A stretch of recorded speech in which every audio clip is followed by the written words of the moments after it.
Welcome to the Crude Life Media Network podcast. My name is Jason Spiess. I'm an award-winning multimedia journalist, and on today's episode, we talk with Brad Lincoln, co-founder of Funkwerks, a microbrewery in Fort Collins, Colorado. And on today's episode, we talk about pineapple beer, whether Funkwerks will infuse cannabis into their beer or not, and the brewery business. In just a moment, our interview with Brad Lincoln of Funkwerks. But first, I want to take this moment to remind you good folks to please support our sponsors. They literally keep the lights on. Eric Hatch and Hatch Coaching. Go to coachingwithhatch.com for more information or send me an email, jason@thecrudelife.com, and I'll make sure that Eric Hatch gets your email personally. That's Eric Hatch and Hatch Coaching, coachingwithhatch.com. And MBI Energy Services. For more information about MBI Energy Services or to check out their latest job openings, visit their website, www.mbienergyservices.com. That's mbienergyservices.com. And now our interview with Brad Lincoln, co-owner of Funkwerks Brewery out of Fort Collins, Colorado. I'm Brad Lincoln with Funkwerks. Funkwerks. First off, let's talk about Funkwerks. What is it? What do you guys do at Funkwerks? We've been around for almost 7 years at this point in time.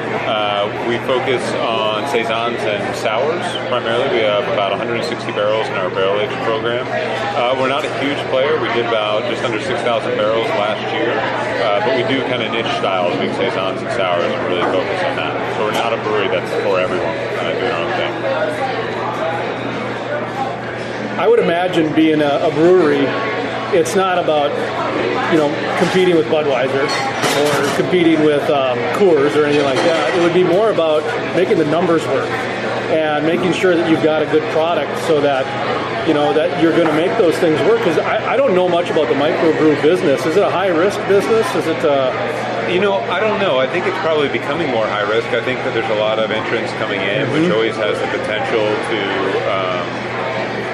create kind of a bubble kind of experience. For us, so I think we're kind of past that point. I'm not necessarily concerned about our future, but those early years, I can tell you, it was much more concerning. Originally, I was an accountant years and years ago, and then went to brewing school. So I had experience in kind of doing and looking at financial information. I take care more of the business and sales side now, and my business partner, Gordon, takes care of kind of the production side of things. So that's kind of how we split it. But there's always a fear out there of, is something going to change, or which it always is, this type of thing. And what type of beer are you showcasing today?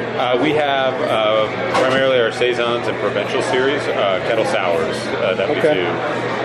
We have our pineapple on draft, which is one of my favorites that we do of the Provincial series. So raspberries are our best seller. Apricot's always also available along with raspberries. Or prototyping, we brought one of our prototypes here being the pineapple, which I love. Hey Josh, could I get a pineapple to Absolutely. give it a try? I was just going to talk to you guys. I wanted to make sure that the conversation was over first. Oh no, we don't mind. We'll put this right on the radio that I'm ordering a beer on the air. That's fine by me. Oh yeah, I'll put it on there. Okay, so I'm going to sample it, so that'll be good. You're a former accountant? Yep, former. I worked for Deloitte & Touche many years ago. And now you're in sales? Well, that's the I do gist some of it, of the sales, but I don't do a lot of it. I'm out of the day. But do you have a tab? Should I throw it on the I can pay for it as it goes. Doesn't matter. Okay. Or a tab, Okay, whatever works. I just want to make sure I got the right... No problem. That'll edit out. Talk to me about that transition, because accounting and sales are two different types of brains. Yeah. Accounting more linear thinking, sales more abstract. And I don't know that I'm great at either one, so it might make me okay at both. Hey, that's good, man. That's good. So, I had to become an accountant primarily because I had been told that a lot of accountants are really good at starting businesses. Otherwise, I couldn't leave it open. Perfect. Go ahead. So primarily, accountants start a lot of businesses. You can read financial statements. You get a good understanding of how things work. And so that's why I had chosen to go be an accountant after college. And then getting into the sales, it was much more along the lines of, Gordon wasn't going to do sales, and so it looked like it fell to me. And so that's kind of how I got my start in it. I got Laura and I, who was our first employee, got our first 200 accounts. And we kind of grew grew from there. And I will say, I was not the best salesperson, but I used to be the guy who would call you over in the store and say, hey, you want to try this? And that kind of thing. That was my job. I don't know that I was the best at it, but I was okay enough to get it started. It's inspiring that an accountant can go to a sales job and get 200 accounts. And talk to me a little bit about that process, because you've got a new product. Back then, and how long have you... This was about 6.5 years ago. So 6.5 years ago was really kind of before the craze took off. Yeah, and I would say, being in Colorado, there's still a lot of craft breweries, but, we had 6 or 5 maybe in Fort Collins where we were, and we were number 6. Now we have 21. So it kind of does tell you that we were right on the kind of the forefront of that. But one of the things that stands out to me about that time, kind of getting together and kind of doing the transition from being an accountant to going into the sales of the site, is that we, when we first started going, I kind of lost my train of thought here. I apologize. I kind of got distracted with that. Transition. Oh, transition. The transition between those two. I apologize. No, it's okay. The beer's that good. Yeah, it is. So transitioning from being an accountant to going into the sales world, as we talked about, I was the one who was going to do it. We went and got it started. We had the 200 accounts. There was all these new breweries, but it wasn't where we were able to stand out because we were doing different things than everybody else was. And we started going and got... when we first started going out there, we were selling Saison. People hadn't heard of Saison before. It was very difficult. What is Saison? Saison is a Belgian style of beer that is a little bit more dry. It'll either come in more spicy or fruity notes. Okay. There's not a huge hop presence in it like an IPA or anything like that, but it has a little bit of a hop presence. And then from there, so we were going out, we were telling people what Saison was, and going from being in brewing school gave me some credibility on it. But what really did it is in 2011 we got a silver medal at the Great American Beer Festival, and then in 2012 we got Small Brewery of the Year. And so after that was huge for us. We were able to sell out very quickly. Where was the Great American Brew Festival? It is in Denver. So okay. It's for the U.S., but it's always in Denver every year. So that's nice. Proximity, geography worked out great for you. You got to keep your travel expenses down and everything. It's very nice. This pineapple, okay. I understand raspberry. You guys probably grow raspberries in Colorado, I imagine. We probably do. We get ours from Oregon, actually. You get them from Oregon, okay. Pineapple, that's pretty specific geography there. You're talking Hawaii and maybe some other... Yeah, well, we get it from the same company we get the raspberries from. So how we kind of chose the fruit was, the story on Provincial was, we did Provincial is the kind of the sour aspect of the beer. And we did a version of this, a seasonal, I want to say about 3 or 4 years ago. And we had a batch that didn't meet spec. It was under gravity, so it just had a little bit less alcohol. We didn't want to bring it to market because it didn't meet our qualifications. But the beer itself was good. Gordon had the idea of let's throw some raspberries in it. And literally, it's like a very pink beer, and it took over our patio that summer. You would have these moments where we would go from one person would order it, and then the entire patio would order it. And we sold out in about 10 days. And so after that, we started kind of bringing it back as a seasonal, and then it just stuck. And Raspberry Provincial kind of took off, and it's now our number 2 bestseller outside of Tropic King, but it's fast approaching that to kind of overtake it. So after that, we started experimenting with various different fruits. We did one with apricot. We did a hibiscus. We did a dry hop version, which will actually be one of our seasonals this year. And then my favorite is the pineapple that you're drinking. We did this as just let's see how pineapple goes with it, and it goes very nicely. The sour mixes well with the pineapple, and it's very easy to drink. By the way, this is my first beer in over a year. Oh wow! Yeah, I feel good about that. Thank you. And it's not, and it's not because I don't, go out and drink or anything like that. It's just that I've got a kid that I raise, and so I just don't have alcohol around the house.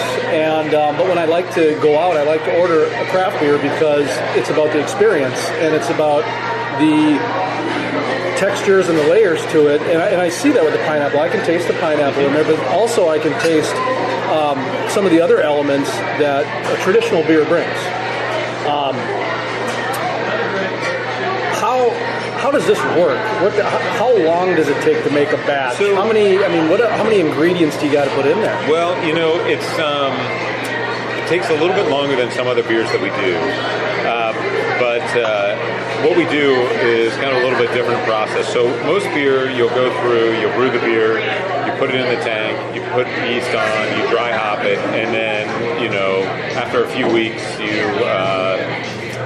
you carbonate it, and then you put it and package it. How do you carbonate it? We have a bright tank, and we actually bubble CO2 through it. You inject the CO2? You inject the CO2. Okay.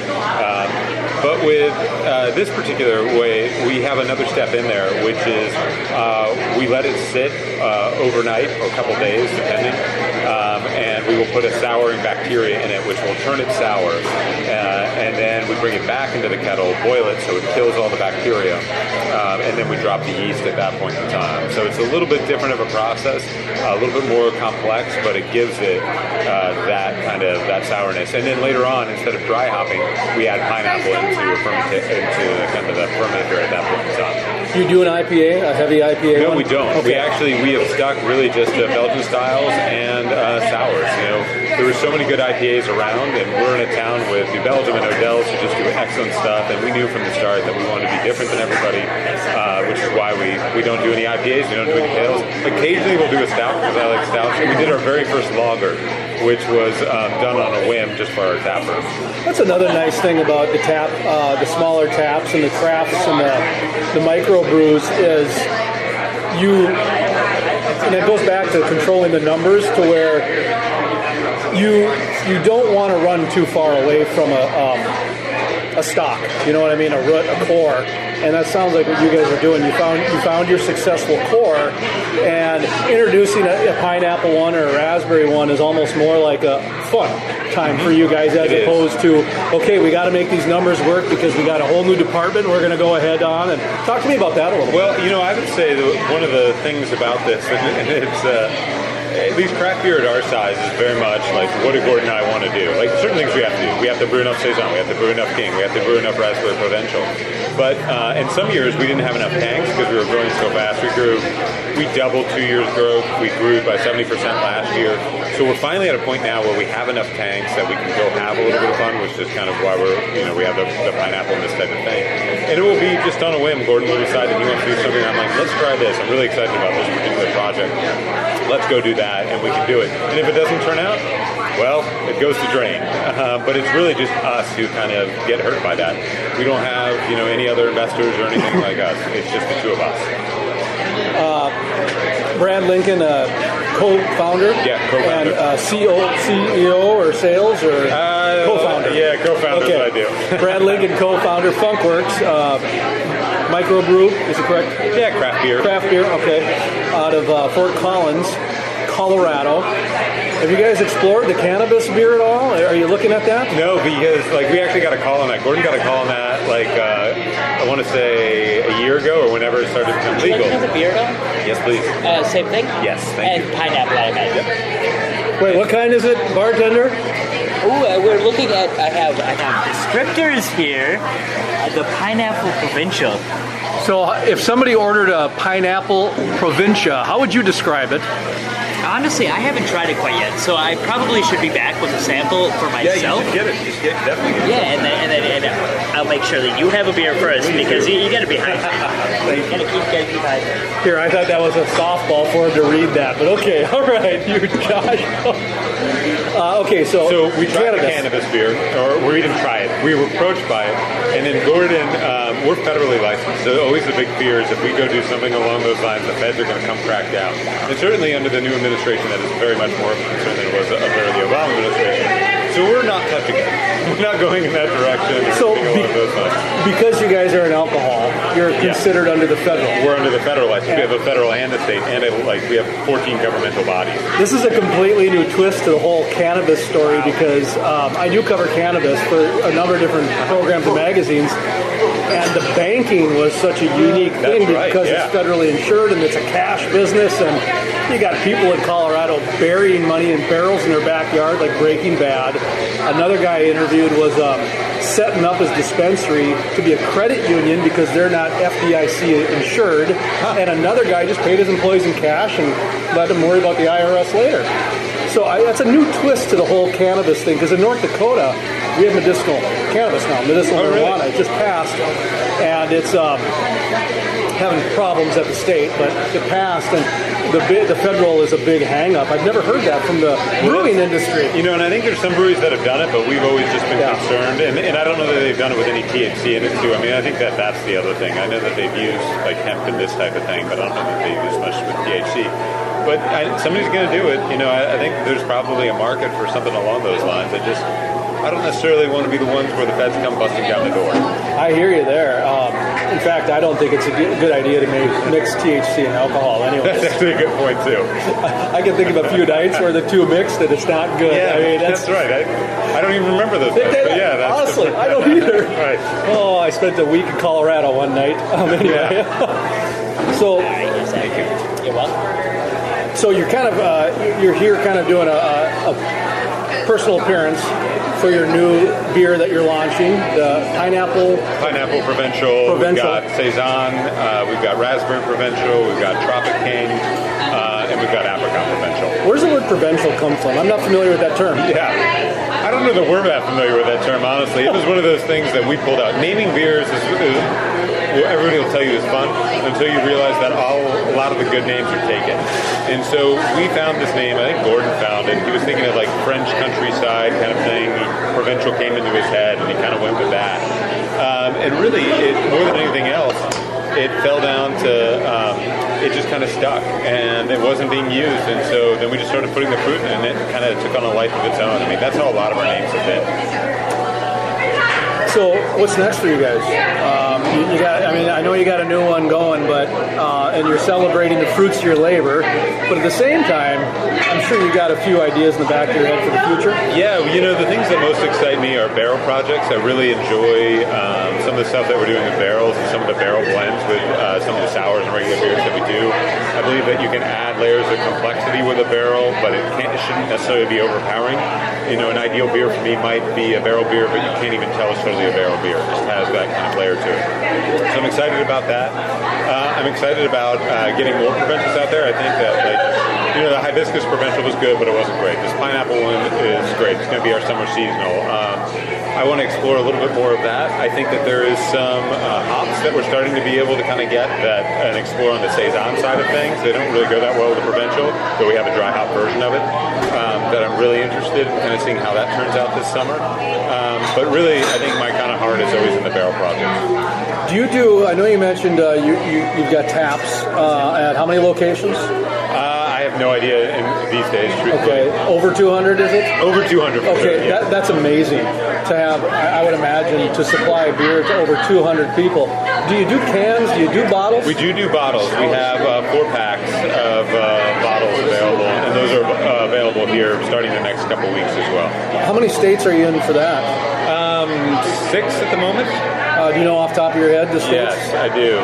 Colorado, Arizona, Texas, Iowa, Minnesota, and North Dakota.